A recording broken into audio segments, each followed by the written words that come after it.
Salut à tous, c'est Chacha de la page Un bon livre à lire. Cette semaine, j'ai lu 3 livres. Une forêt obscure de Fabio Micheli. Le recueil de 16 nouvelles de Nick Gardel.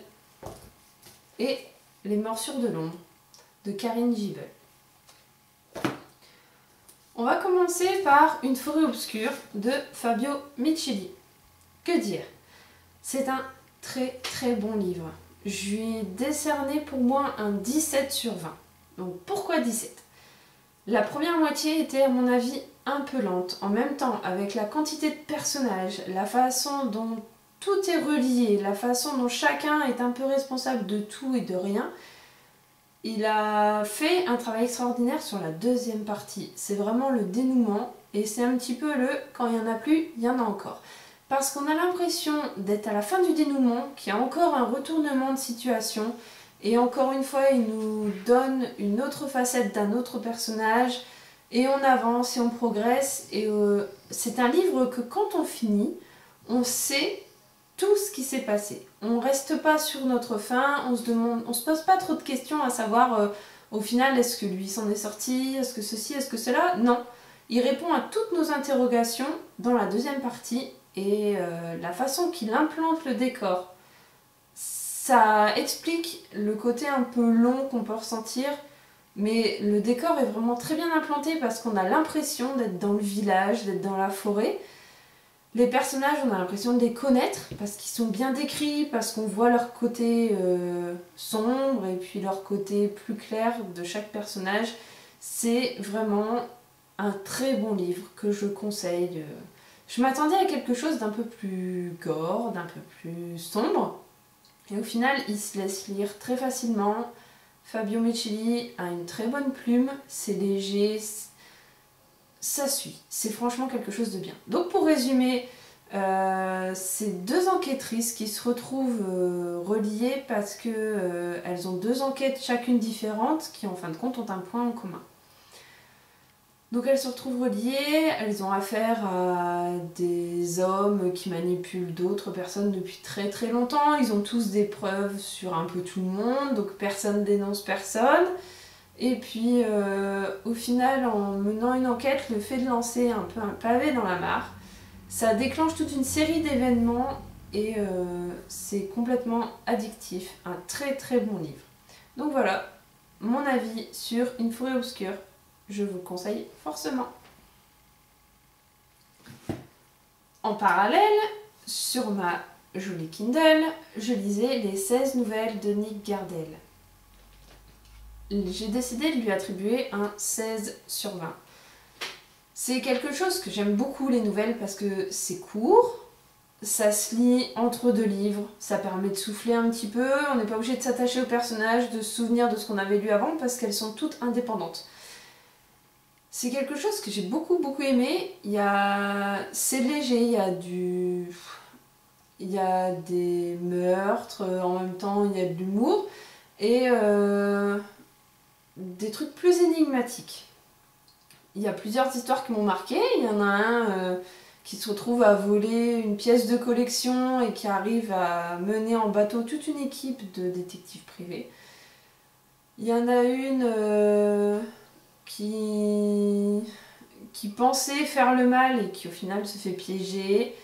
Il y en a un qui se rend compte que renouer avec son passé c'est pas forcément positif. Et il y a plein d'autres petites choses comme ça et au final elles sont toutes différentes mais elles sont toutes très légères, bien écrites. C'est vraiment quelque chose de très agréable à lire. J'ai pris plaisir à lire. Il y en a vraiment 2-3 qui m'ont vraiment bien marqué, que j'ai beaucoup aimé. Et je le conseille parce que c'est vrai que des fois entre deux gros pavés ou deux gros romans bien ficelés, bien complets, bien complexes, on a envie de se lâcher un peu. Et ça, les nouvelles de Nick Gardel, c'est quelque chose qu'il faut lire.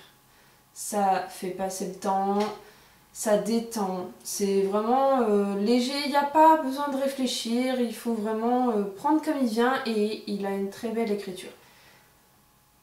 Il y a 2-3 nouvelles que j'ai pas très bien compris, que j'ai pas bien cerné, que j'ai peut-être pas trop apprécié au niveau des personnages, mais en même temps, des nouvelles, on n'a pas le temps d'approfondir. Néanmoins, il a vraiment cartonné, je vous le conseille à 100%. Nick Gardel, les 16 nouvelles, pour moi, c'est quelque chose à lire. Et je finis avec Karine Gebel. Je sais pas comment on prononce son nom, mais très franchement, c'est une auteure au top. Ce livre n'était pas prévu ce mois-ci. En allant amener ma fille au solfège, j'avais 1 heure à tuer, donc je suis passée au petit magasin, la petite supérette du coin. Et dans les livres, je suis tombée là-dessus, donc je me suis dit c'est top, c'est petit, ça va aller vite à lire. Surtout que je suis sur un groupe Facebook des mordus de thriller qui m'ont pas mal conseillé cet auteur. Donc je me suis dit pourquoi pas, le livre a sauté tout seul de mon caddie et on est passé en caisse. C'est un livre que j'ai avalé en très très peu de temps, il est hyper bien écrit, c'est une grosse claque pour moi, ça a vraiment été le top du top. Il parle d'un flic qui se retrouve, qui se réveille enfermé, séquestré dans une cave, dans la cave d'une d'une jeune folle,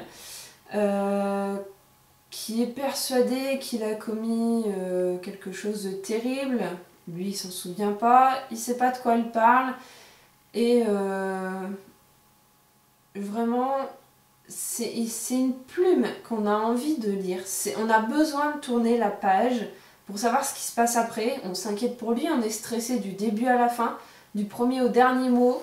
C'est vraiment un bouquin que j'ai adoré. Je pensais pas retomber dans un livre autant que dans celui-ci.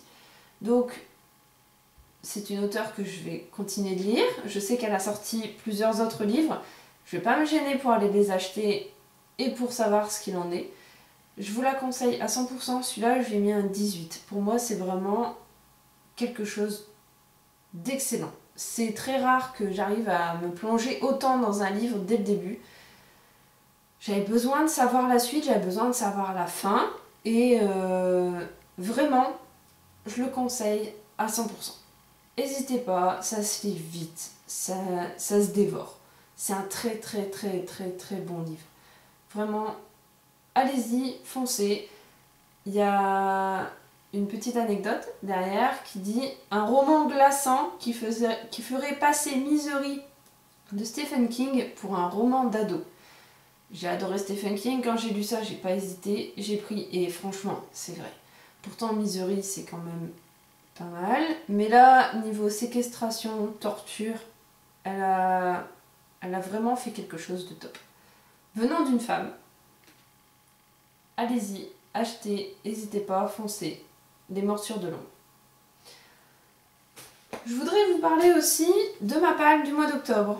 On avait parlé la dernière fois que j'avais plusieurs lectures communes. Lecture commune en premier sur un livre de la littérature classique française ou étrangère. J'avais choisi Roméo et Juliette. Il est toujours dans ma palle, toujours pas lu. Je sais que je vais le dévorer parce que c'est un livre que j'ai adoré, que j'ai déjà lu plusieurs fois. Il y a toujours aussi Avant toi, un livre qu'on devait lire une deuxième fois. Celui-là, je l'ai lu, je l'ai adoré et je vais le relire avec grand plaisir. Je le conseille encore une fois surtout aux femmes, parce que c'est quelque chose de sensible. Je ne dis pas que les hommes ne sont pas sensibles, mais les femmes le sont sûrement plus. Donc je le conseille absolument. C'est le film qu'ils en ont fait est très bien, très proche du livre à mon avis. Il m'a beaucoup émue, autant que le livre.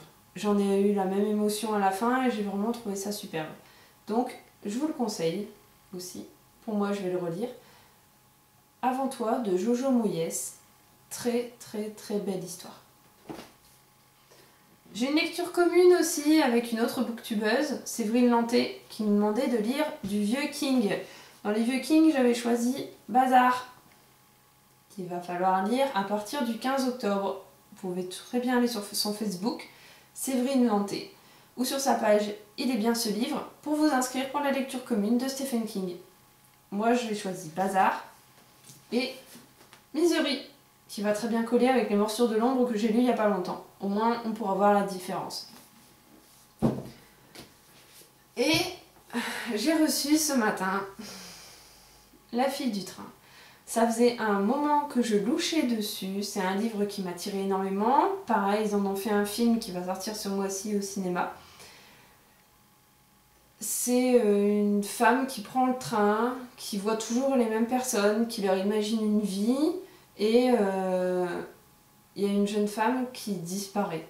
Donc elle est suspectée, savoir ce que ça va être, où est-ce que ça va l'emmener, pourquoi elle, qu'est-ce qu'elle a fait.